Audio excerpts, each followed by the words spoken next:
Hey there, comic book fans. I'm John Andersen, and I just watched Season 3, Episode 2 of Gotham, and it was okay. Not as good as last episode, which, by the way, if you guys haven't seen my thoughts on last episode, you can click right here or in the description below. Be sure to check that out when you get a chance. But, as always, if you haven't seen this episode, keep in mind I'm going to be going through key plot points from the episode. So, here is your spoiler warning. And there it goes.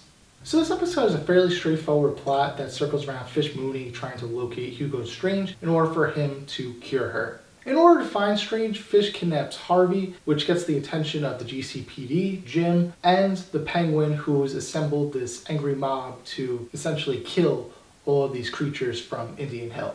Now, of course, Jim being Jim works out a deal with Fish in order to save Harvey. He lets her escape, but not before double-crossing her, leading Penguin to her. Now, I was really looking forward to this confrontation between Penguin and Fish, and to be honest, I was a little underwhelmed by how it turned out. Now, since it's so early in the season, I didn't think Penguin was actually going to kill Fish in the scene, though that would have been a bold choice if they went through with it, but the reasons that he lets her go, I didn't really buy into. This idea that Fish turned Oswald into the Penguin, and that's why she couldn't kill him, and in turn that's why Oswald lets her go, wasn't enough for me. Given that Oswald's built such hate for Fish, I would have liked a little bit more than I saved you so you saved me kind of deal. In terms of side plots that they're developing for the rest of the season, we have this newly transformed Poison Ivy, who's obviously a lot more mature and a completely different actress. Now, it's apparent that they formulated this whole Poison Ivy transformation as a way to recast the younger actress, which I think was a smart move considering the short amount of footage that we saw of this new Poison Ivy. I kind of like it, and I'm anticipating that I will like this character even more as the season goes on. Next, we have Bruce coming face to face with the leader of the Court of Owls, and as Bruce threatened them last week,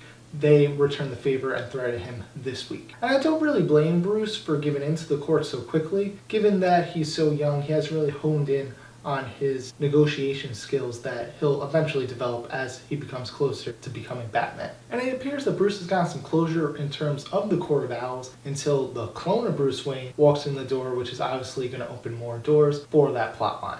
And finally, the very predictable Valerie Vale and Jim Corrin relationship is starting to flourish, and as Jim's finally starting to move on from Lee, what do you know it, Lee comes back to Gotham, which I think is very generic, and I really hope that they bring something new to this love story later on in the season.